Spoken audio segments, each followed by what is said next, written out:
Alléluia. À lui la gloire. À lui la gloire. À lui la majesté. Alléluia. Il est notre Dieu. Combien il est merveilleux. Amen.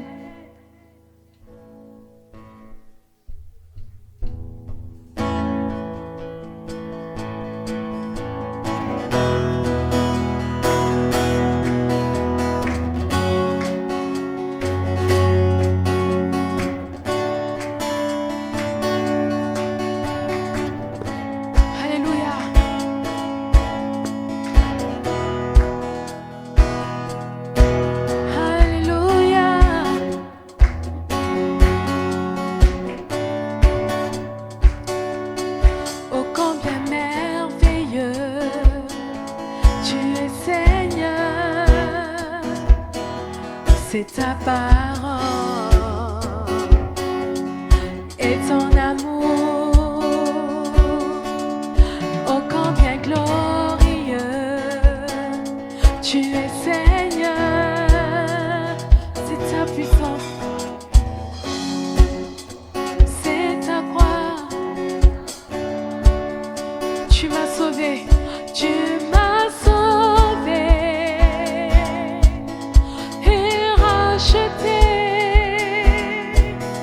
En un instant, m'a libéré.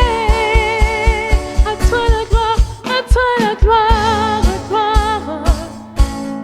À toi la gloire, gloire. À toi la gloire, gloire. Jésus, à toi la gloire. Toute la gloire, Jésus. À toi la gloire, gloire. Jésus. Oh combien merveilleux. Oh combien. Alléluia, nous les déclarons ce matin. C'est ta parole. C'est ton amour. Oh combien glorieux. Tu es Seigneur. C'est ta puissance. C'est ta croix. Tu m'as sauvé. Tu m'as sauvé et racheté en un instant. M'a libéré. À toi la gloire. À toi la gloire, gloire. À toi la gloire, gloire. Jésus, à toi la gloire. Toute la gloire, Jésus. À toi la gloire, gloire. Jésus, à toi la gloire. À toi la gloire, gloire. À toi la gloire, gloire. À toi la gloire, gloire. Jésus.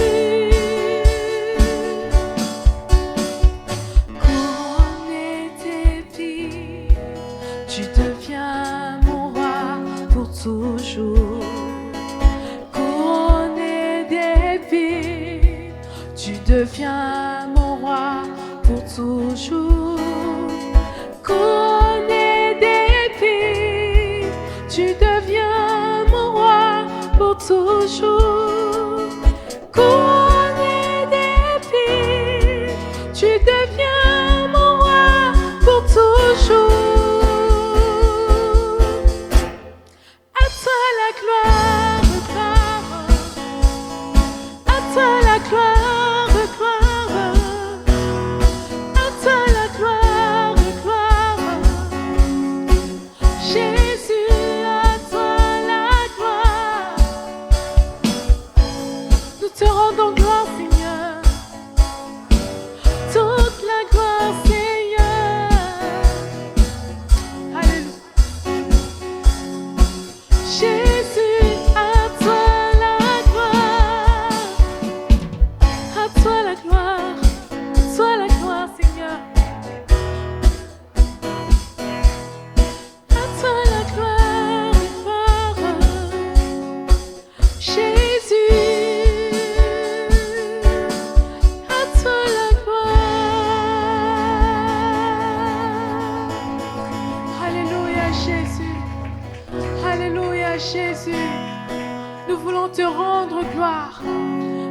te rendre gloire, Seigneur.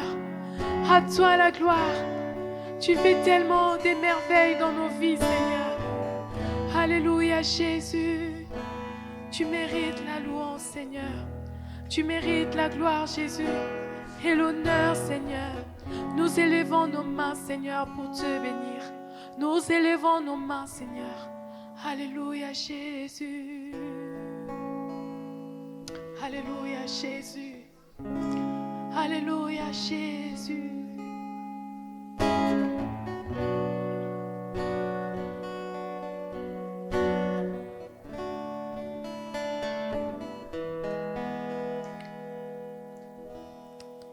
Tu mérites la gloire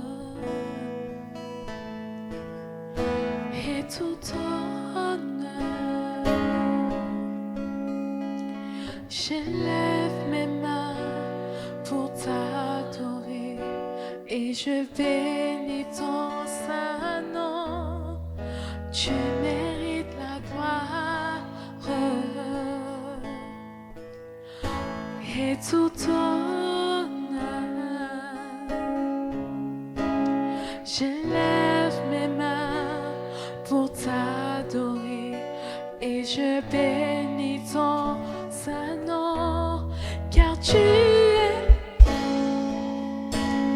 fais de si grand.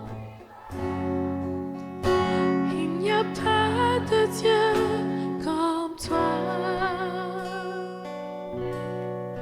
Nul n'est comparable à toi, car tu es grand. Tu fais de si grands miracles. Il n'y a pas de Dieu comme toi. Nul n'est comparable à toi.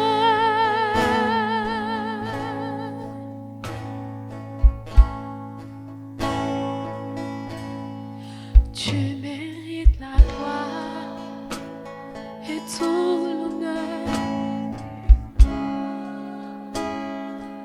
Je lève et je bénis. Tu mérites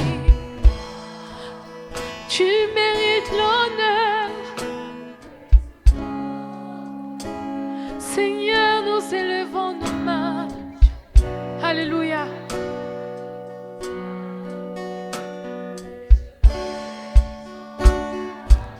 Car tu es grand. Tu fais de si grands miracles. Il n'y a pas de Dieu comme toi.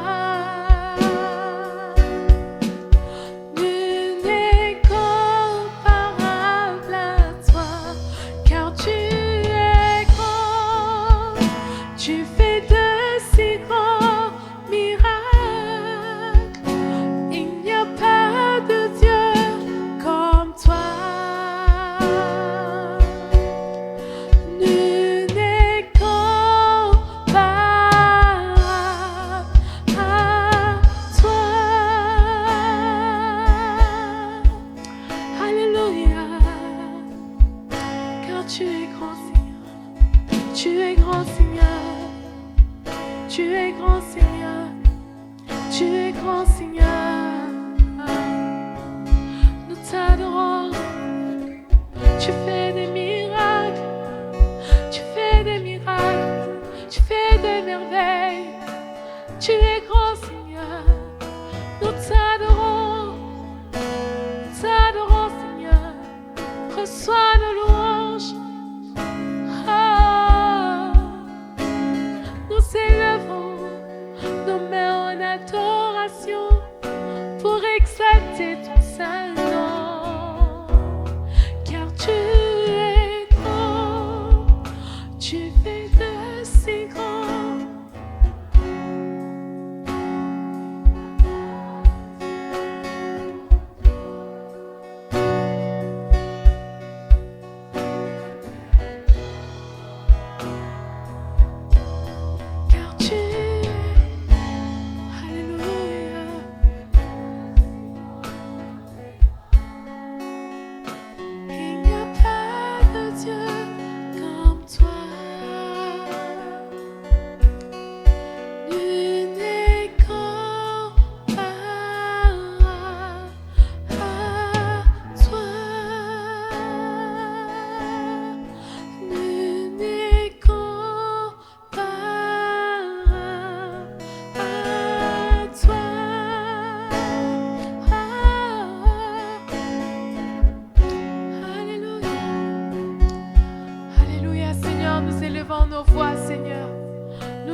élevons nos cœurs devant toi, Seigneur.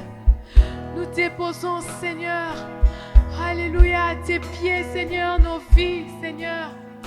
Tu fais des miracles. Tu fais des miracles. Nul n'est comparable à toi, Seigneur. Alléluia. Alléluia. Reçois l'honneur, reçois la louange. Nous t'adorons, Seigneur. Reçois la louange, reçois l'honneur. Reçois l'honneur, Jésus. Reçois la puissance.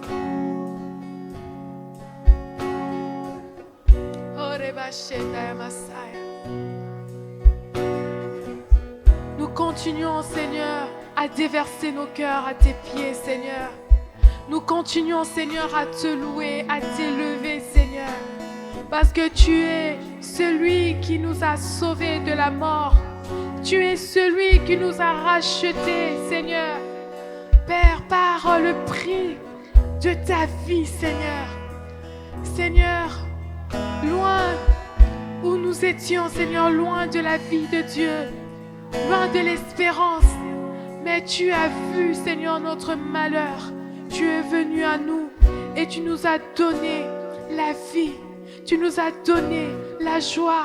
Tu nous as donné la paix, Seigneur. Si aujourd'hui, Seigneur, nous élevons nos voix, Seigneur, parce que nous sommes reconnaissants sans cesse, Père. Père, nous t'adorons, Seigneur, devant ton trône, Seigneur. Alléluia, Jésus. Alléluia. Alléluia. Car tu es grand, tu fais de si grand.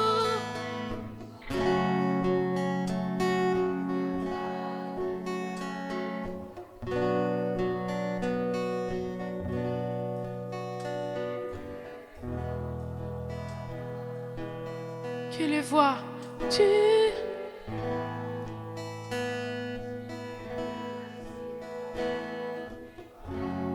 Alléluia, Jésus. Il n'y a pas de Dieu comme toi, Jésus.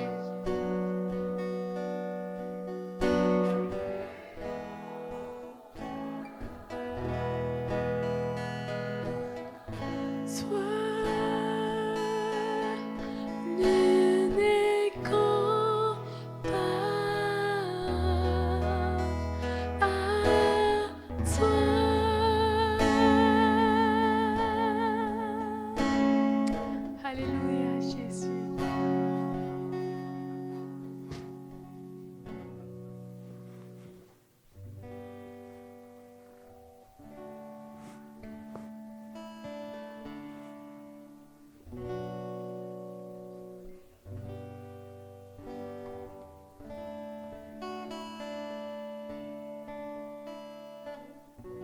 Alléluia, Jésus. Ta présence est le ciel pour nous, Seigneur, ce matin. Alléluia, Jésus.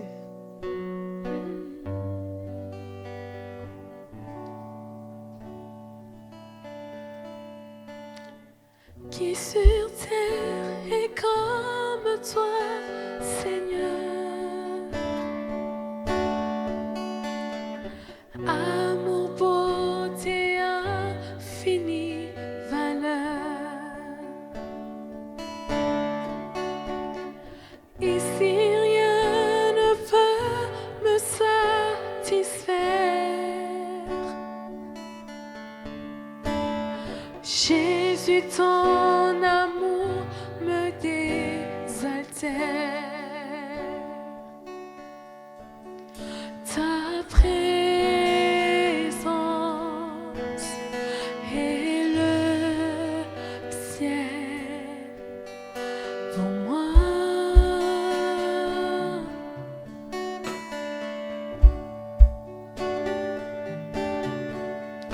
Ta présence est le ciel pour moi.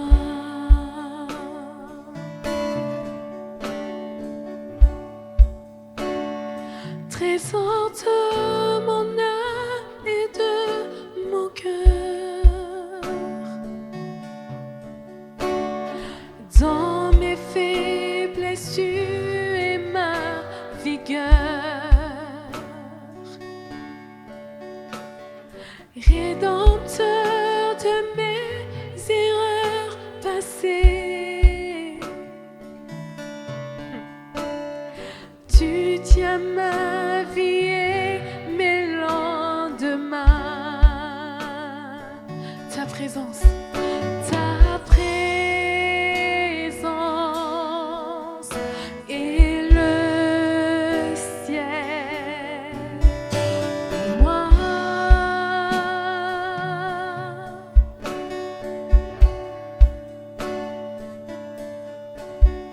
Ta présence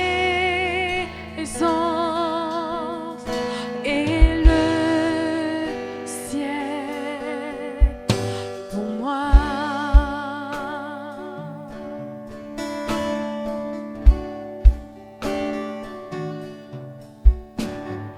Tous mes jours sur terre, j'attendrai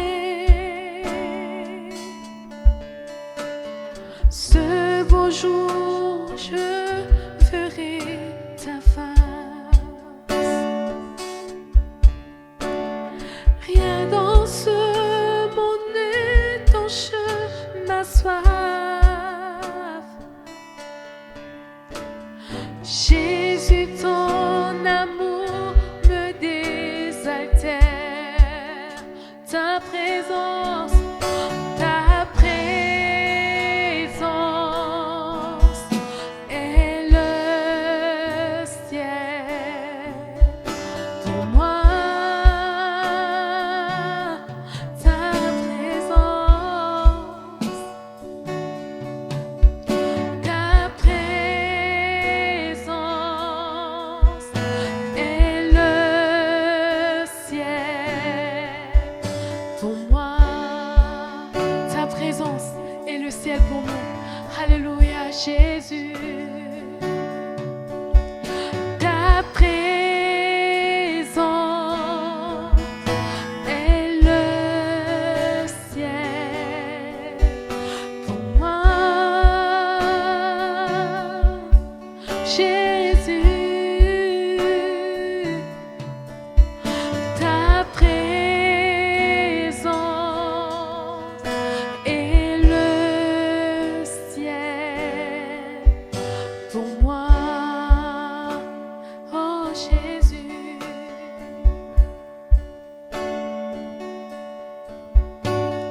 oh Jésus, oh Jésus, ta présence est le ciel. Oh Jésus, oh Jésus,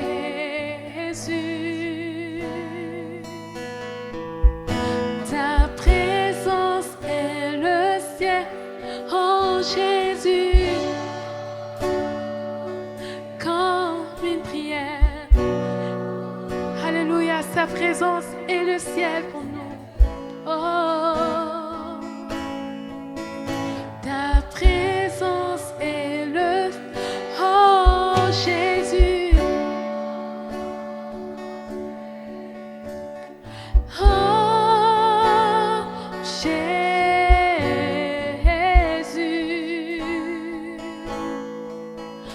ta présence est le ciel pour moi.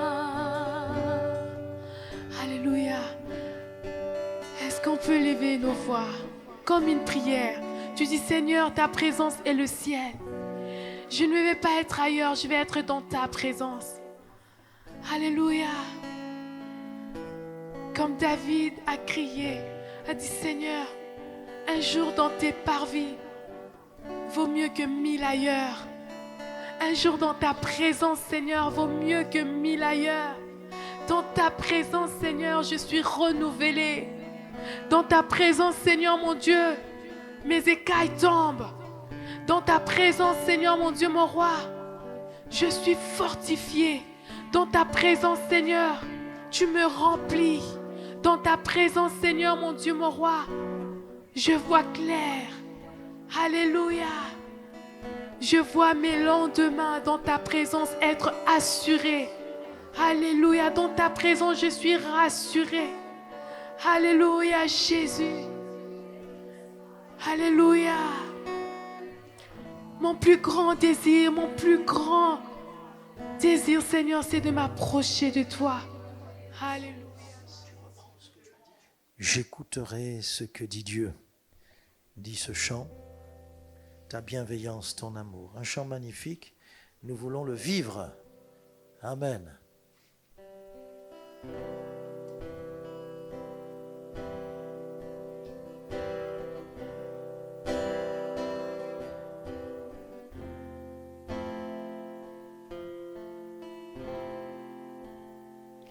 J'écouterai ce que dit Dieu, car il est droit pour qui l'écoute.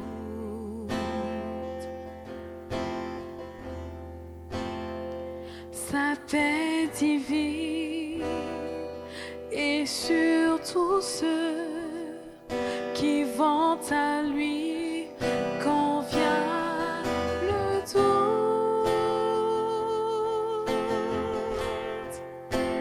Fidèlement, je veux le suivre, je veux marcher dans ses sentiers. Il est la main qui me délivre de la folie de mes projets.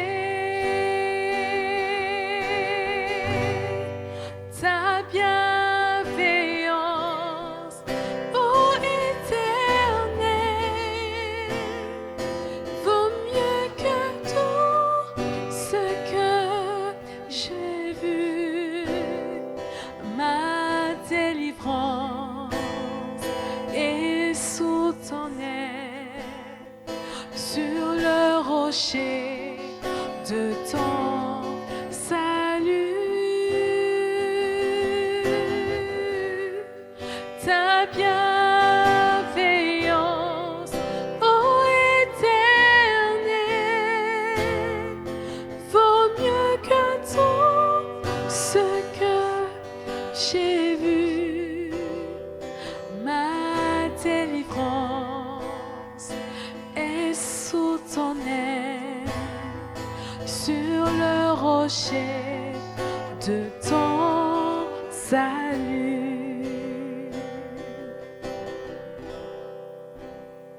Sa gloire est proche, son règne vient, et le pays est apaisé. Lorsque la crainte est en chacun, lorsque son nom est exalté,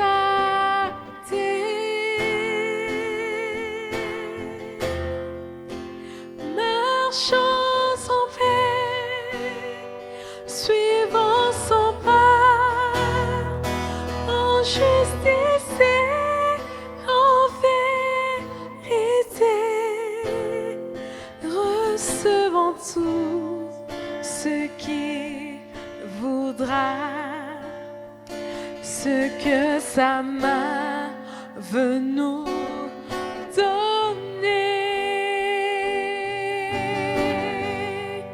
Sa bienveillance, ô Éternel, vaut mieux que tout ce que j'ai vu. Ma délivrance est sous ton aile, sur le rocher de ton salut. Ta bienveillance, ô Éternel,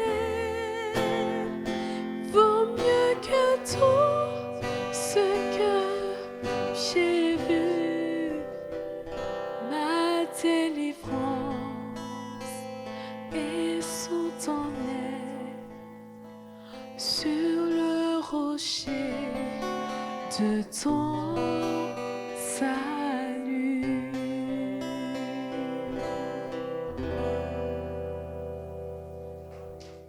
Vous est-il arrivé de vous sentir à l'étroit dans vos vêtements? Oula, personne ne répond, c'est que tout le monde s'est senti un jour à l'étroit. On a pris quelques kilos, l'été approche, ouh là là, puis de toute façon, on n'a pas besoin d'aller sur la bascule, le pèse-personne, la balance. Pourquoi?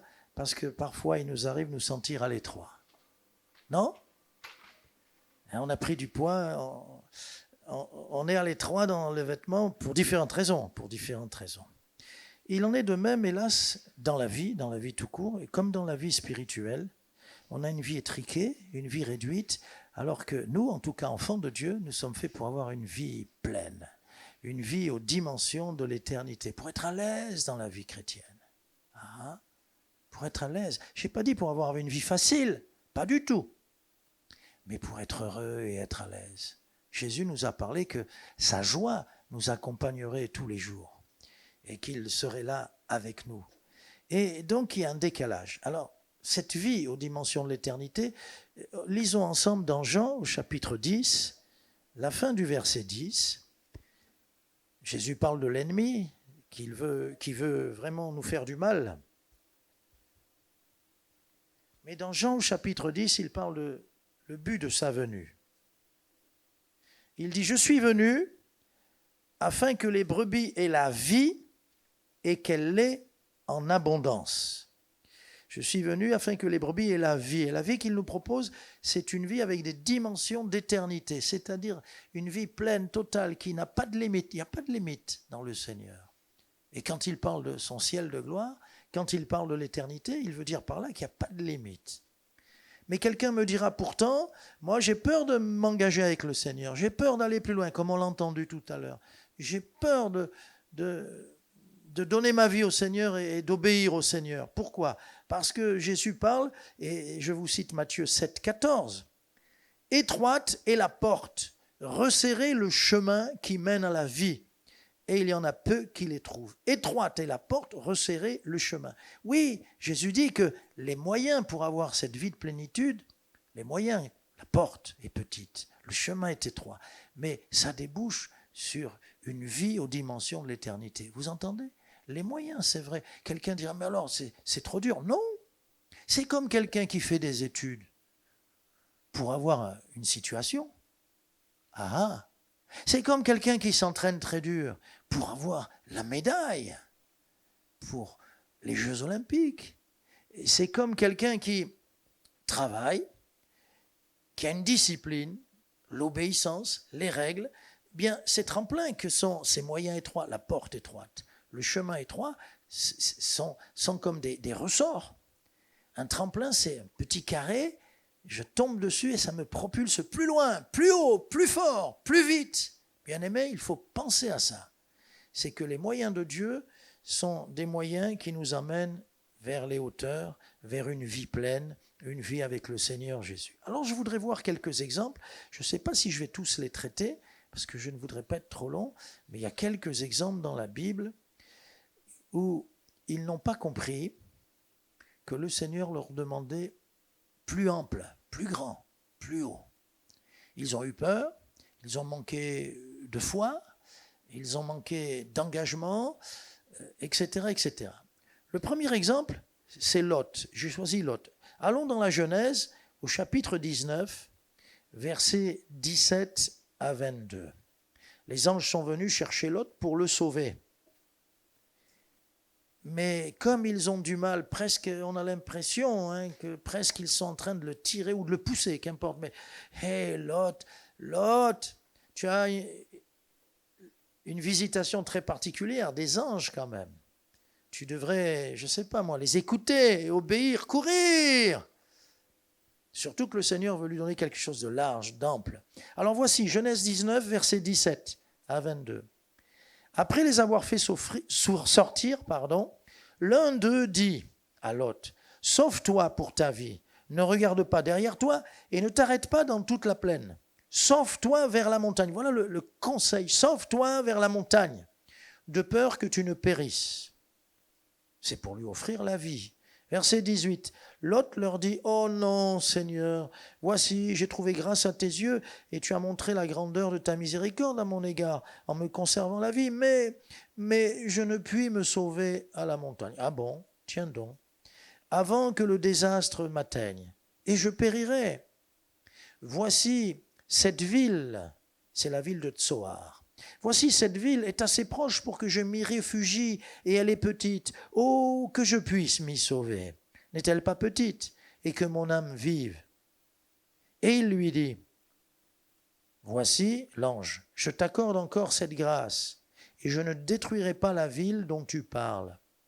Hâte-toi de t'y réfugier, car je ne puis rien faire jusqu'à ce que tu y sois arrivé. C'est pour cela que l'on a donné à cette ville le nom de Tsoar. Lot encore qui fait un mauvais choix.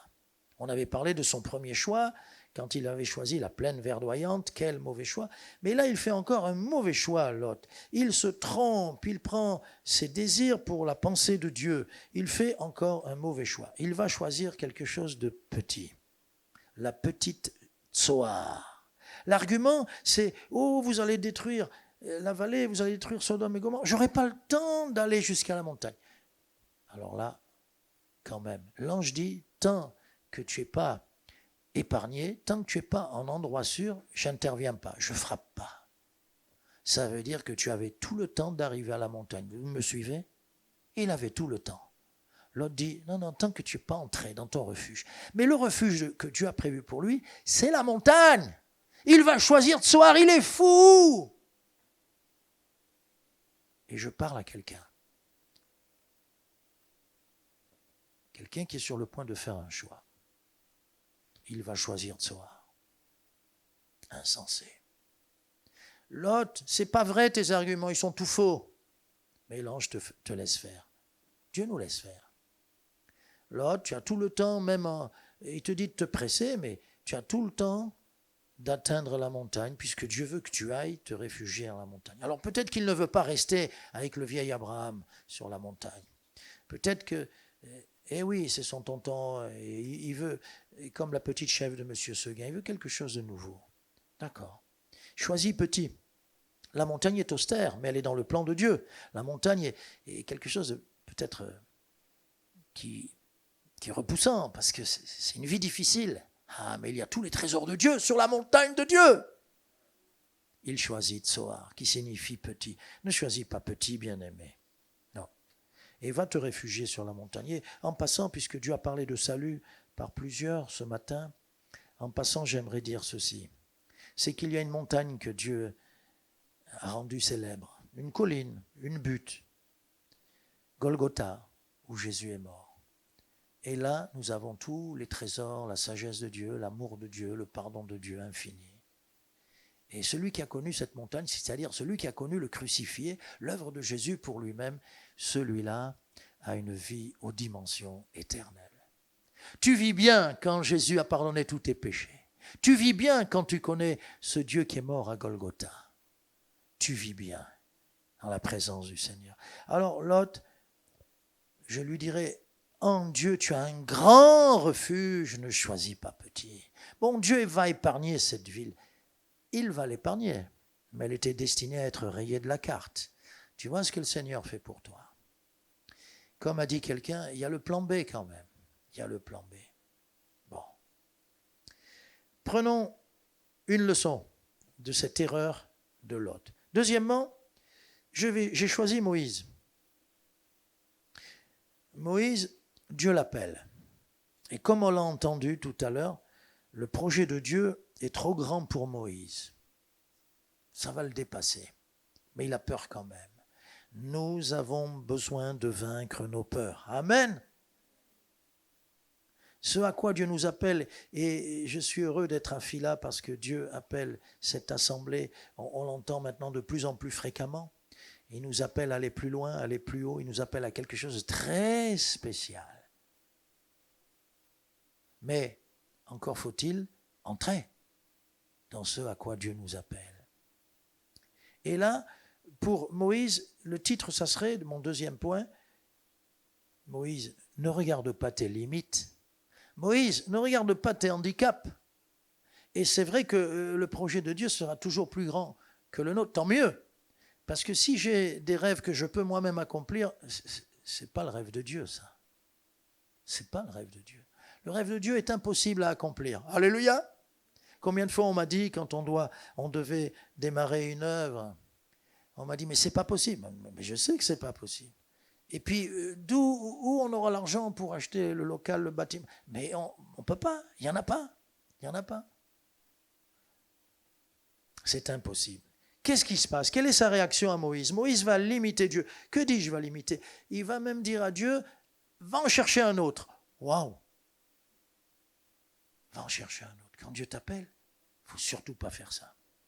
Exode 4, rendez-vous en Exode 4, verset 10. Il dit des vérités, mais il regarde ses limites, ses handicaps. Exode 4, verset 10. Moïse dit à l'Éternel, « Ah, Seigneur, je ne suis pas un homme qui ait la parole facile, et ce n'est ni d'hier ni d'avant-hier, ni même depuis que tu parles à ton serviteur, car j'ai la bouche et la langue embarrassées. » C'est-à-dire, je suis bègue, Seigneur, j'ai du mal à parler. Quelle magnifique réponse lui fait le Seigneur, verset 11. L'Éternel lui dit, « Qui a fait la bouche de l'homme? Et qui rend muet ou sourd, voyant ou aveugle? N'est-ce pas moi, l'Éternel? Va donc, je serai avec ta bouche, et je t'enseignerai ce que tu auras à dire. » Et la réponse de Moïse, au verset 13. « Ah, Seigneur, envoie qui tu voudras envoyer. » Mais il est terrible, Moïse. Mais parfois, nous agissons comme cela, dans nos raisonnements, etc. Moïse, le bègue, a peur. Tu as raison d'avoir peur, Moïse. Pourquoi? Tu vas aller t'attaquer à la puissance de l'Égypte, un royaume de ténèbres, un royaume de sorcellerie, un royaume de magiciens, un royaume de culte des morts. Et toute la sorcellerie, elle est là concentrée en Égypte. Tu t'attaques comme on dirait aujourd'hui, à du gros. Tu as raison.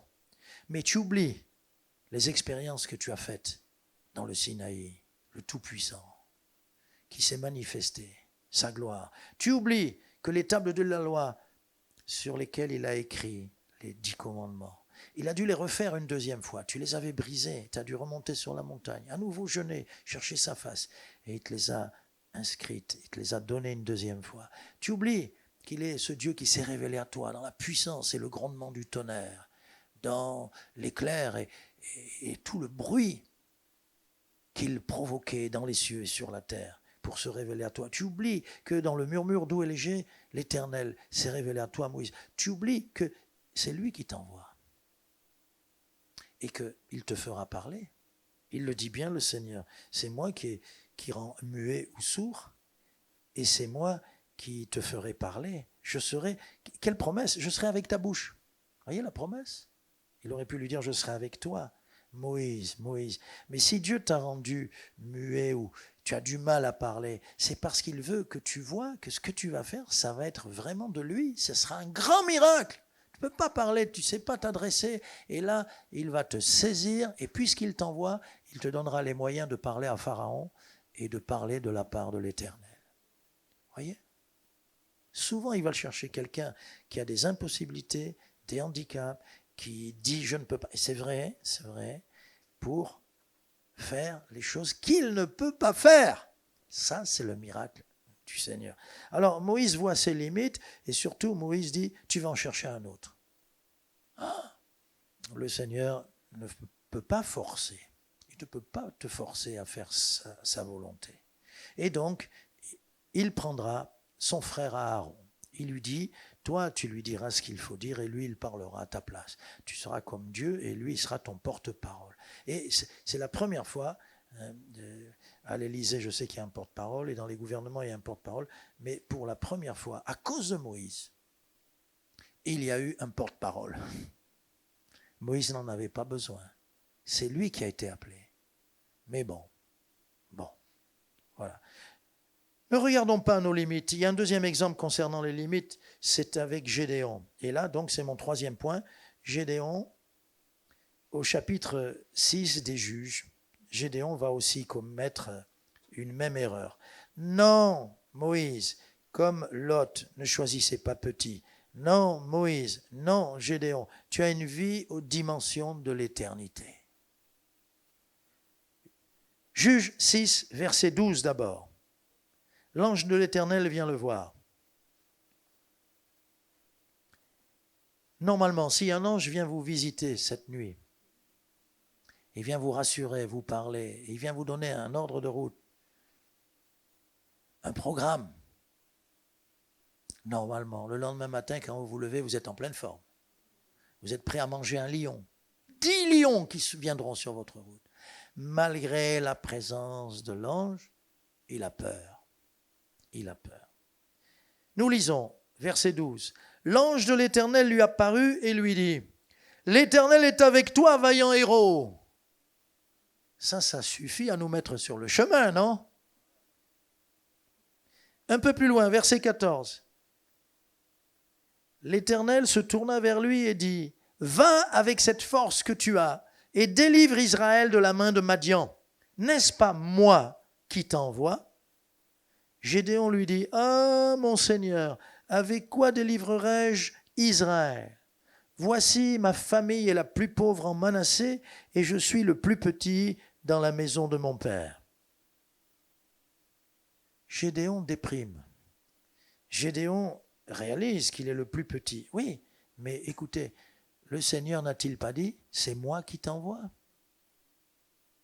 Il dit, comment vais-je délivrer Israël? C'est pas toi qui vas délivrer Israël, tu seras qu'un instrument. Mais l'Éternel a dit, c'est moi qui t'envoie. Il dit, je suis le plus pauvre, ma famille est la plus pauvre en Manassé, je suis le plus petit dans la maison de mon père. D'accord, d'accord. Mais qui t'envoie? Ça n'est pas n'importe qui, celui qui t'envoie. Et en plus, il va te transformer, puisque la salutation, elle est là. La salutation de l'ange, c'est « Vaillant héros !» L'Éternel t'envoie pour une mission très spéciale. Bien-aimés, si l'Éternel nous envoie, qui pourra nous résister? Personne. Si l'Éternel nous envoie, il n'y a aucun obstacle qui tiendra devant nous. Si l'Éternel nous envoie, il va utiliser les miracles, la puissance. Il va utiliser, déployer toute sa force pour que nous puissions passer. Et Dieu le transforme donc en vaillant héros. Et lui aussi, c'est pareil. Le rêve de Dieu est trop grand pour lui. Ce que Dieu lui demande le dépasse, bien sûr. Et Dieu a choisi Gédéon, le plus petit, la plus petite famille, le plus petit dans sa famille, et le plus on va dire, complexé, le plus complexé dans sa famille. Waouh! C'est incroyable ça. Est-ce qu'on n'est pas comme ça, vous et moi? Dites-moi, on n'est pas comme ça. Nous sommes Français. Nous avons une mentalité de Français. Et quelle est la mentalité du Français? Regardez bien. Regardez, écoutez bien. Bon, je vais sortir et je vais aller acheter mon petit journal. Et puis, je vais passer aussi à la boulangerie. Je pense à ma petite femme. Je vais acheter une petite baguette. Et elle sera contente et on prendra un petit café ensemble. Tout est petit là-dedans. C'est le Français. C'est le Français. Vous le savez ou vous ne le savez pas, quand l'église ici est entrée dans ce local, il n'y avait pas les baies vitrées. Je les ai fait mettre parce qu'on se trouvait dans le hall. Salut, salut, il faut le faire. Et pendant ce temps, il y avait le culte. Vous voyez un peu. Donc on a mis les vitres pour un peu... Mais soyez libres de vous saluer, de crier même dans le hall. On a les vitres. Mais il n'y avait pas les vitres. Mais le premier culte ici, quand ils sont entrés, les bien-aimés qui étaient là, en 1992,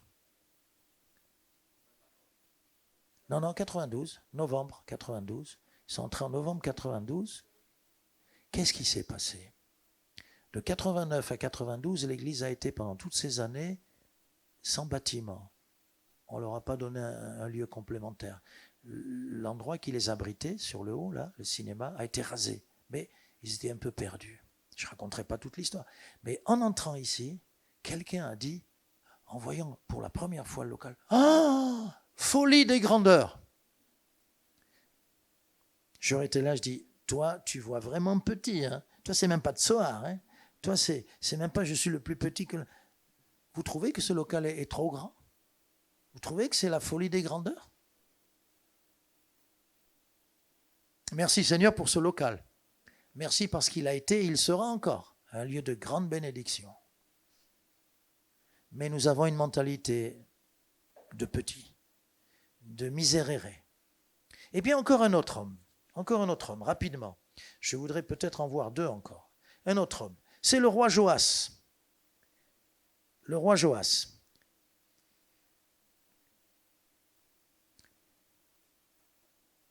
Et là, lui, c'est un problème avec les Syriens qui viennent encercler, attaquer Israël. 2 Rois 13, verset 15. Le roi Joas, il vient, il court, il se rend auprès, il est abattu, il se rend auprès du prophète Élisée. Lui, Joas, roi d'Israël, il y a l'oppression des Syriens, il a peur, et il vient auprès de lui. Et voici leur rencontre, comment elle a lieu. 2 Rois 13, verset 15. Élisée lui dit, prends un arc et des flèches. Et il prit un arc et des flèches. Puis Élisée dit au roi d'Israël, bande l'arc avec ta main. Et quand il l'eut bandé de sa main, Élisée mit ses mains sur les mains du roi. Curieux, hein? Élisée mit ses mains sur les mains du roi. Et il dit, ouvre la fenêtre à l'Orient. Alors un serviteur a ouvert la fenêtre. Élisée dit, tire. Et il tira.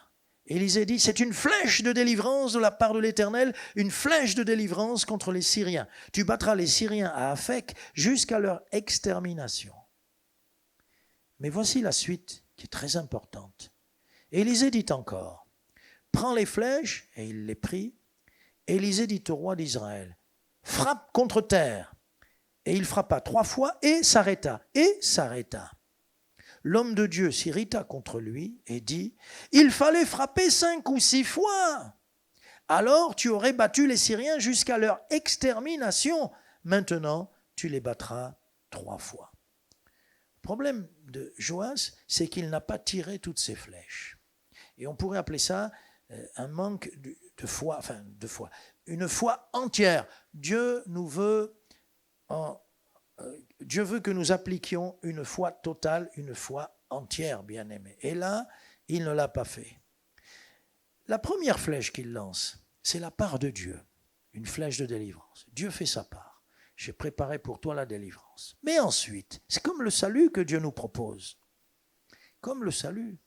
Le Seigneur nous a sauvés. Il veut que tous les hommes soient sauvés. Seulement après, chacun pour sa part, nous avons à mettre notre foi dans l'œuvre que Dieu a établie. Le miracle, c'est pareil. C'est quelque chose que Dieu nous propose. C'est là, sur une table. Je prends ou je ne prends pas. Et qu'a fait ce roi? Sa foi n'est pas totale. Il aurait dû ajouter à la part divine, sa part à lui, de frapper, comme dit le prophète Élisée, 5 ou 6 fois. Et tu tirais jusqu'à ce que même tu n'aies plus de flèches dans ton carquois. C'est ce qui lui a manqué. Il a une foi qui ne va pas jusqu'au bout. Et nous avons entendu un don. Tu crois, mais tu ne vas pas plus loin. Tu crois, mais tu ne t'engages pas. Tu crois, mais tu tires ta petite flèche. Bien-aimé, quand on va chez le dentiste, vous et moi, est-ce qu'on lui dit, docteur, je viens au dentiste, mais attention, ne me faites pas mal. Et puis, ne me touchez pas trop. Voilà, j'ai une douleur, vous me soignez juste la douleur. Vous croyez que c'est ça? Ou nous lui demandons de soigner la dent? Juste la douleur. Et puis, attention, je ne veux pas avoir mal. Docteur, vous soignez. Et puis s'il dit, oh, mais il y en a une autre, encore une carie, là. Et, allez-y, docteur, allez-y, docteur. Vous le dites en tremblant, mais il faut lui dire. Il faut lui dire. Nous sommes un peu comme ça. On veut juste que la douleur soit calmée, mais on ne veut pas que Dieu nous guérisse du problème de la maladie. Et voilà donc ici l'erreur du roi Joas. Il n'est pas allé jusqu'au bout, mais notre foi peut soulever des montagnes. Notre foi peut conquérir tout un pays.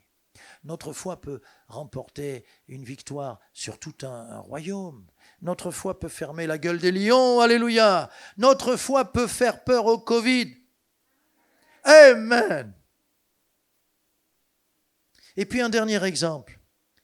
Ah là, elle me plaît. Je termine par une petite veuve. Et elle a écouté Élisée.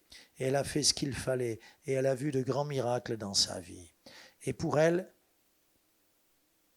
le titre de mon 5e point, c'est « Il faut savoir que Dieu fait de grandes choses ».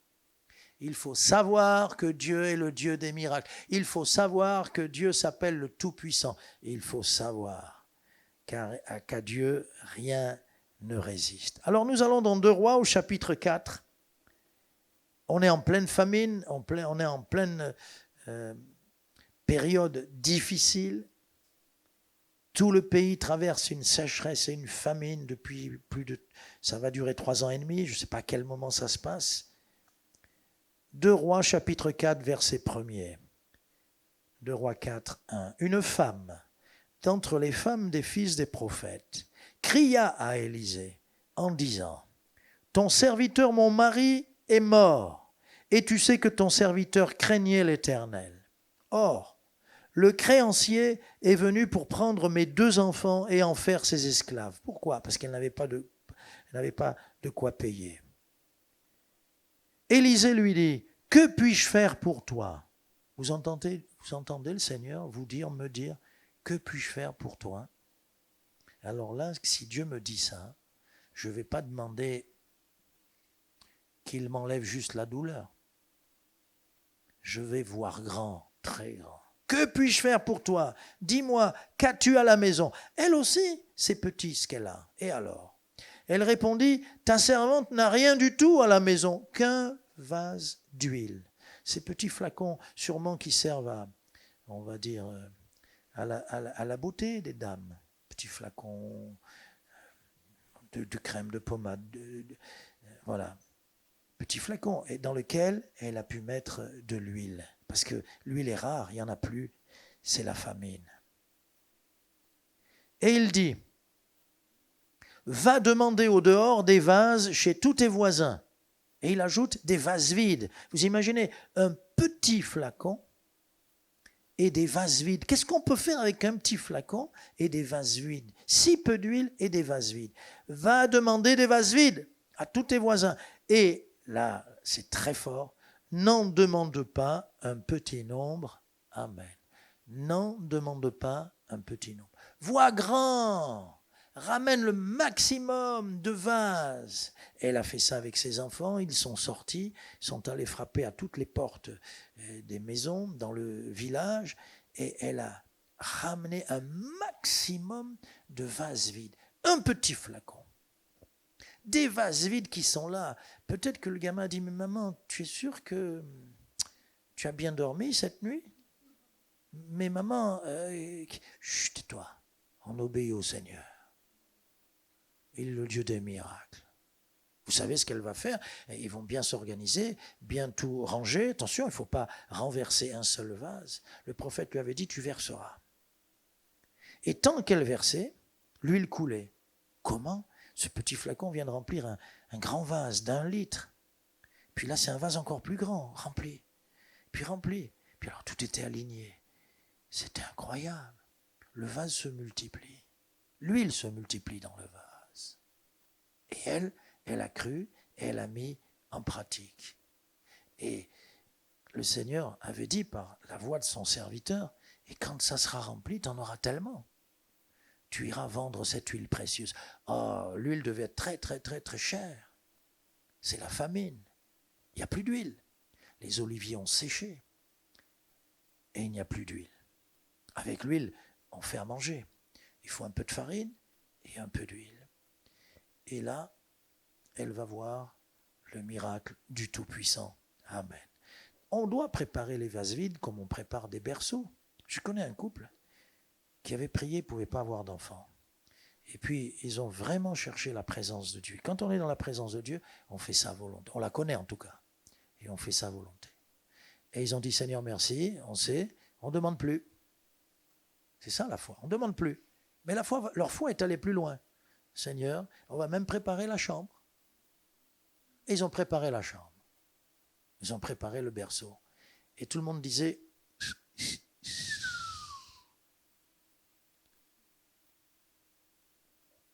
et après après plus de 10 ans, je ne sais plus exactement, il faudrait que je revoie ce couple.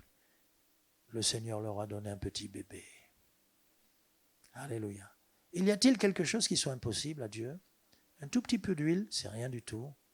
Qu'est-ce que cela pour le besoin si grand? Elle n'a pas méprisé Élisée.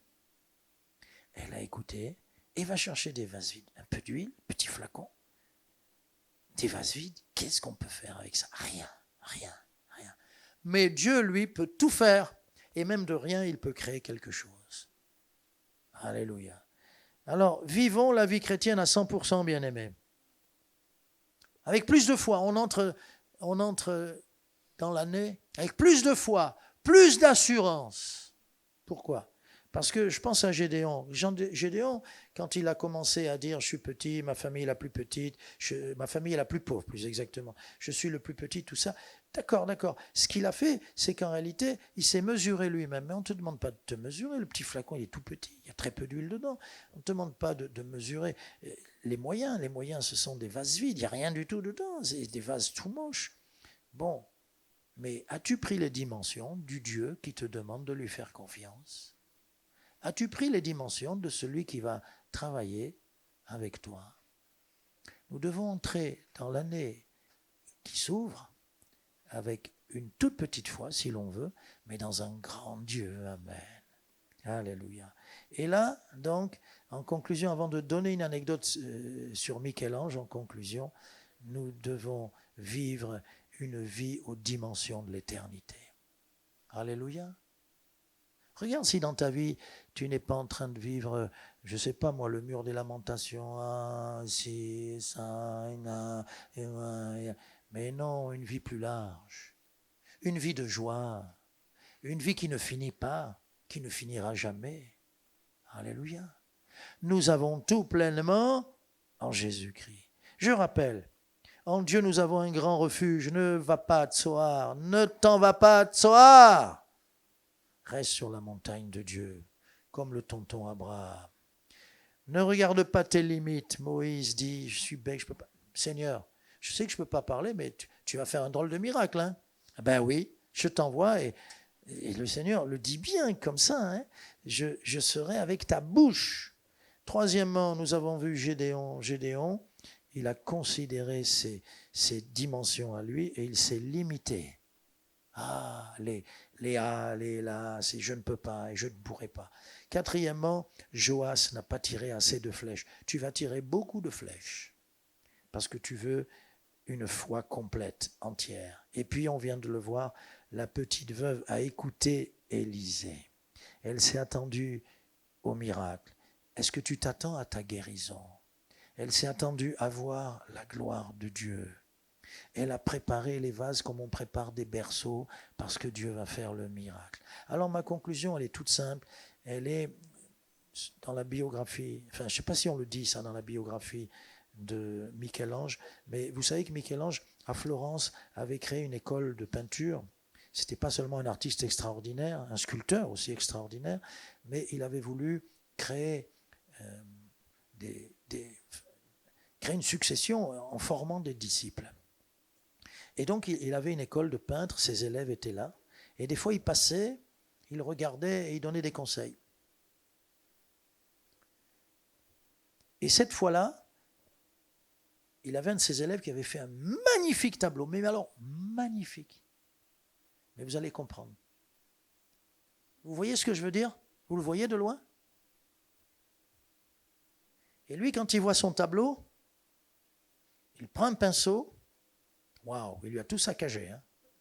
Et il met en travers amplius en latin. Plus ample, plus large, plus grand. Son élève, à mon avis, il n'était pas italien, c'était un petit Français avec son petit tableau. Il avait fait son petit tableau, sa petite peinture, avec ses petits tubes de gouache, son petit pinceau. Vous m'avez compris? Amplius, plus ample, plus large. Bien-aimés, nous avons une dimension extraordinaire parce que Dieu nous donne cette dimension. Quand tu fais une prière, tu ne fais pas une petite prière. On va faire une petite prière. tu pries le Dieu vivant. Quand tu demandes, tu n'es pas là à dire « je viens comme un mendiant, si Dieu veut bien m'ouvrir la porte ». Quand tu demandes, tu es tout de suite reçu dans les lieux très hauts. Et quand tu demandes, c'est le roi qui t'exauce, qui répond à ta prière. Nous nous attendons cette année à de grandes choses parce que nous voulons comprendre et le vivre, que notre vie a des dimensions extraordinaires. Le Seigneur l'a bien dit, je vous donne la vie éternelle. Je vous donne une vie en abondance. Je suis avec vous. Et qui est avec nous? Le Dieu des miracles. Voilà. Amen. Ce message est très simple, mais il va être diffusé grâce à nos techniciens. Merci beaucoup. Et comme ça, on pourra revoir, reprendre les notes et relire tous ces passages, tous ces versets pour dire « Je ne veux pas tomber dans le piège de Moïse. Je ne veux pas tomber dans le piège de Joas. Je ne veux pas tomber, surtout pas faire le choix de Lot à Tsoar. Et je ne veux pas faire comme a fait Gédéon. Pas du tout. Non, non, non, non. Seigneur, je veux faire comme cette veuve. Je veux faire ce que tu me dis. » Dieu veut faire des grandes choses. N'a-t-il pas dit dans Jean 14, et je finis avec cette référence, dans Jean 14, il a dit que nous ferions des miracles plus grands que ceux qu'il a fait lui-même. Il l'a dit. Amen. Merci Seigneur pour ta parole, elle nous encourage. Apprends-nous à regarder comme tu vois, au-delà des obstacles. Que notre foi nous déplace au-delà des montagnes pour que nous puissions voir ce qui est invisible, mais ce que tu as préparé derrière ces montagnes. Donne-nous de voir au-delà des nuages, les nuages même les plus sombres, les plus noirs. Nous voulons voir ce que tu as préparé. Ta gloire vient sur cette église. Ta gloire vient sur le pays. Alléluia. Merci Seigneur. Je veux donc vivre une vie de fils de roi. Ne sommes-nous pas tes enfants? Enfant d'adoption, n'es-tu pas le roi? Nous sommes donc tes princes et tes princesses. Merci pour la vie et les dimensions que tu donnes à cette vie que nous avons en toi. Amen. Quelques voix s'élèvent, bien-aimés. Quelques voix s'élèvent. Alléluia. Alléluia. On va bénir le nom de Dieu parce qu'il est grand. Amen. Il fait des miracles, il fait des merveilles.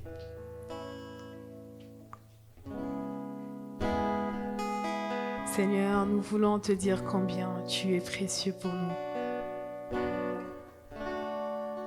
Seigneur, sans ta présence, on est perdu. C'est dans ta présence, Seigneur, que nous retrouvons, Seigneur, la joie de vivre.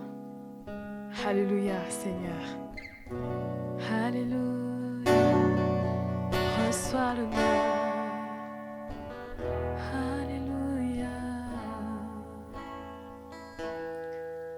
Tu mérites la gloire et tout honneur. J'élève mes mains pour t'adorer et je bénis ton saint nom. Tu mérites la gloire et tout honneur. J'élève les mains pour t'adorer et je bénis ton saint nom, car tu es grand, tu fais de si grands miracles, il n'y a pas de Dieu comme toi, nul n'est comparable à toi, car tu es grand, tu fais de si grands miracles, il n'y a pas de Dieu comme toi. Nul n'est comparable à toi.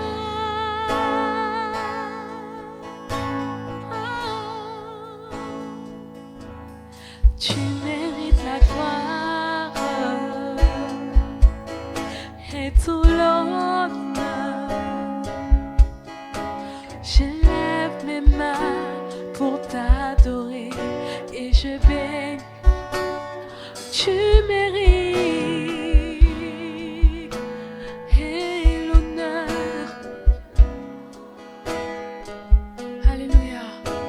Je lève mes mains pour t'adorer et je bénis ton saint nom, car tu es grand, tu fais de si grands miracles.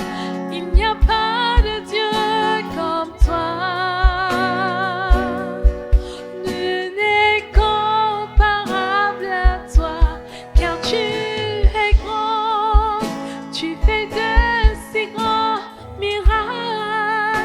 Il n'y a pas de Dieu comme toi. Nul n'est comparable à toi. Alléluia. Seigneur, tu fais des miracles. Nous élevons nos voix, Seigneur, pour déclarer, Seigneur mon Dieu, pour proclamer, Seigneur, ce que tu vas faire dans tes promesses, dans ta fidélité, Seigneur. Tu vas accomplir ta volonté au milieu de nous, Seigneur. Rien n'est impossible, Seigneur, à celui qui croit, Seigneur. Alléluia. Rien n'est impossible à celui qui place sa confiance en toi, Seigneur. Ce que tu dis, Seigneur, ta main l'accomplit, Seigneur. Nous déclarons que tu es le Dieu de miracles. Nous déclarons que tu es le Dieu de merveilles. Nous déclarons, Seigneur, que tu feras un chemin devant nous. Seigneur, tu es en train d'élargir l'espace de notre tente. Oui, Seigneur, mon Dieu, c'est ta main qui fait toutes ces choses parce que tu es grand. Car tu es grand, tu fais de si grands miracles. Il n'y a pas de Dieu comme toi. Nul n'est comparable à toi, car tu es grand, tu fais de si grands miracles. Il n'y a pas de Dieu comme toi. Nul n'est comparable à toi. Nul n'est comparable à toi. Alléluia. Amen. Nous continuons. Mardi, il y aura la réunion de prière. Samedi, on redémarre la jeunesse. Hein? C'est bien ce samedi-là, 2021. Tout reprend, tout redémarre encore. Et dimanche prochain, encore pour l'instant limité, avec la distanciation. Mais on verra. Mais pour l'instant, vous avez ce message sur vidéo. Allez le voir. Faites-le connaître à des bien-aimés qui n'ont pas pu venir. Vous leur dites, va le voir. Et on peut le revoir pour prendre des notes et tout. On vous enverra le plan, les 5 points du message. C'est important. Nous allons vivre une grande vie de princes et de princesses que nous sommes les uns et les autres. Amen.